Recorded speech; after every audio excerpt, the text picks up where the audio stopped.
Uh, I find it very uh, strange that when God gets mad on his people, he will punish them severely by any form of natural disasters. You know that, I'm not going to go in, you know, explain uh, what action he usually takes, fire, flood, whatever, anyhow. Uh, this also affect the animals that he take revenge against. Why he does not exclude this innocent animal? What they did to him? Why he has to kill everybody, even the plantation, everything? I mean, where is his mercy?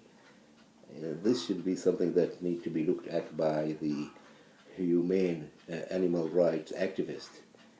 Uh, would they always claim that they care for the animals? And I don't know how you care for an animal and you say humane society or animal rights activist, and then if you have a pet in your house, you go and castrate this uh, pet so he doesn't mess your house or make it, first of all, this is very painful for the animal. Secondly, is you're taking something that nature gave him his sex drive. You're messing up with that animal body, and then they call this is humane animal rights activist, and then they go and they do this things to their pets without the pet's consent.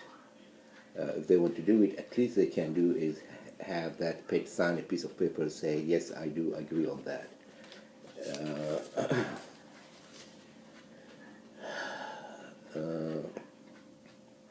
One other thing is about Abraham. Uh, we know he was following God's order to sacrifice his son, even it was not done. God replaced it by a ram. Even it was not done, but the fact that you can look at it as an attempt of murder. Even he didn't do it, but an attempt of murder, he should be accountable for it. And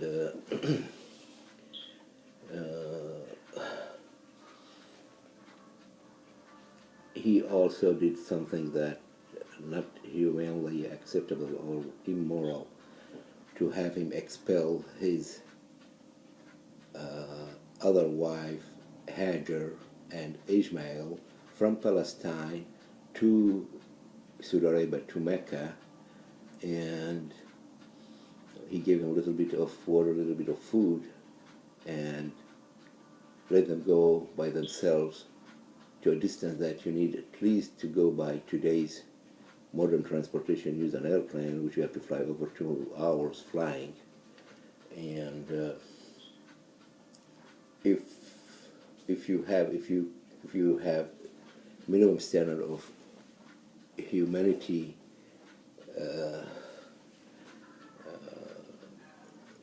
of humane behavior, and you have a child like 2, 3 years old, and you want to send him from Palestine to Paris, you go to the airport and you have this kid in the custody of an employee on the plane to take care of this child until he gets safely to Paris. Even that, the airline, they will let this person be responsible for caring for that child, not even serving the passengers. How dare he expel this woman and a child only because his wife Sarah asked him to do that because she was jealous of Ismail, and he did it. They don't claim that he was obeying his wife's order or he was scared of her. they wrap it by another lie that God asked him to do that. And then he will go there later on, try to build the Kaaba, probably before even thinking of building a house, a shelter for his woman and this child. He was so busy trying to build the house of God, or Kaaba. And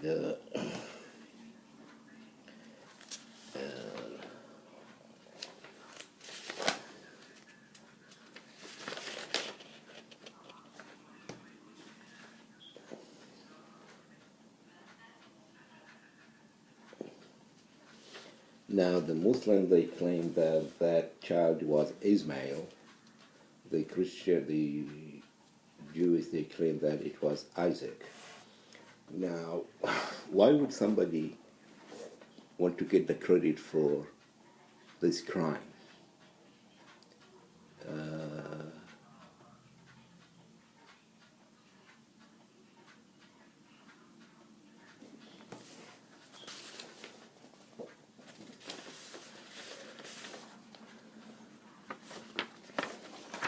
And then they say the order was to sacrifice his only son. Okay, now the key word is only. His only son, that would mean Ismail, because for 13 years he has only one son, which is Ismail. When he got Isaac, there is no more only son. He has two sons. So whoever claimed that Isaac was the child supposed to be sacrificed, he doesn't know what he's talking about.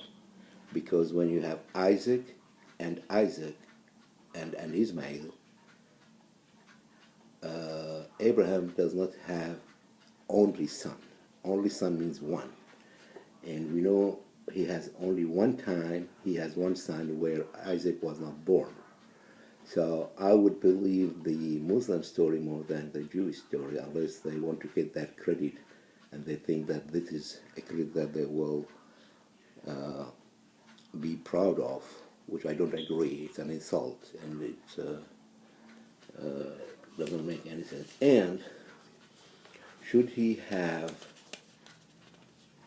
done and go ahead and sacrifice Isaac as per God's order, probably he would have saved humanity a lot of trouble by starting a religion where it was followed by Christianity and Muslim, and they were all fighting each other. So sacrifice one person probably could have saved mankind a lot of trouble. And what's one person to compare to when the Americans, they bombed Nagasaki and Hiroshima? There is at least close to 100,000 people they were killed. Innocent people in their home, eating, drinking, relaxing. Probably they never had a gun in their house. But the defense on this action, which I understand, is we have to do this so we can save millions of lives by putting an end for this war. That is a defense that I can't say I accept it or I don't.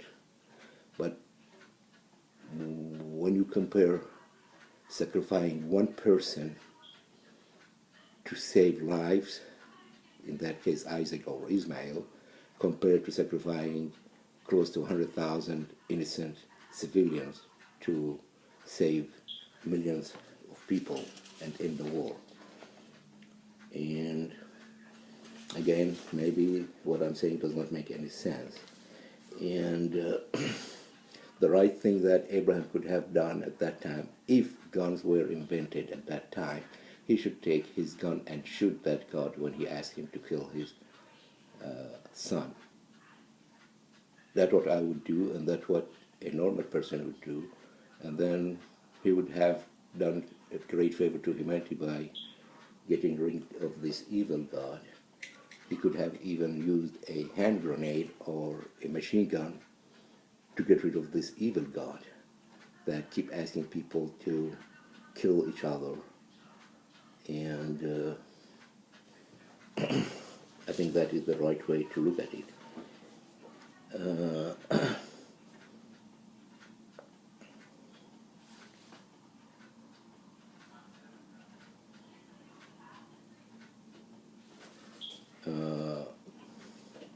We will only win this war against God is when we replace religion by true education. I would say education, education, education.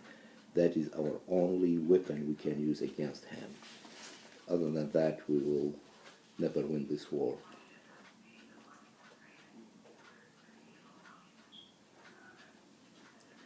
And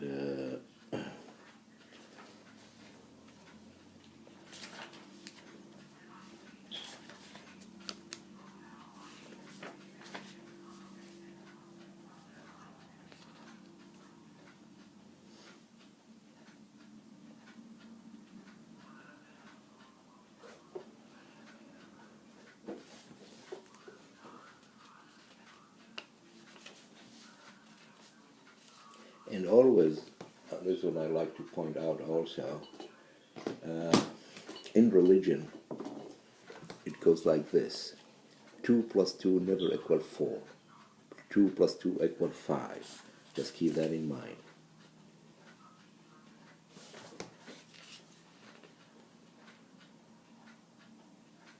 And another thing is, there is so much morality teaching in the holy books, but always God do the exact opposite.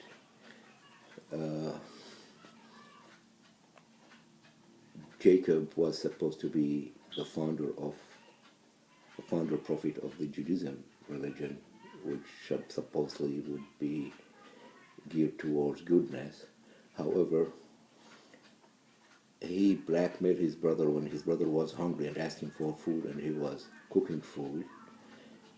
He won't give him a bite unless he gave up his firstborn right, which he agreed because it says that why would I need my firstborn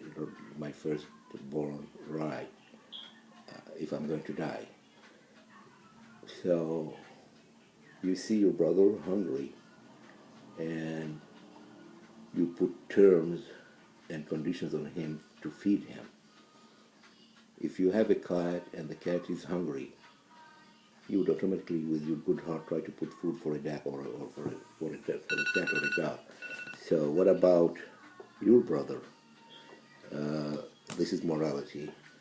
And then he deceived God by lying on him, telling him that he is Esau, and tried to take the blessing, which is deceiving. Lying is against all the teaching of any religion, but he did it. This is the morality of the founder of a religion. And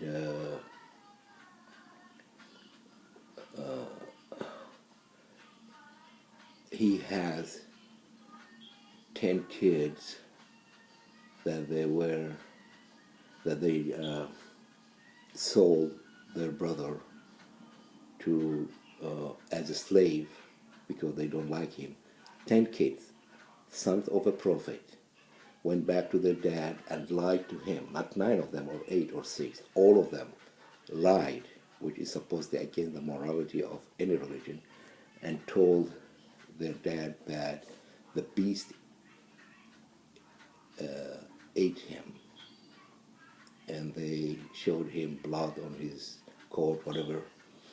So if you, Isaac, could not raise your kids, 10 kids, that lying is bad, and you fail to do that, how can you reform a nation and go ahead and tell your people that lying is not good, where you own 10 kids, you are not able to raise them on virtues?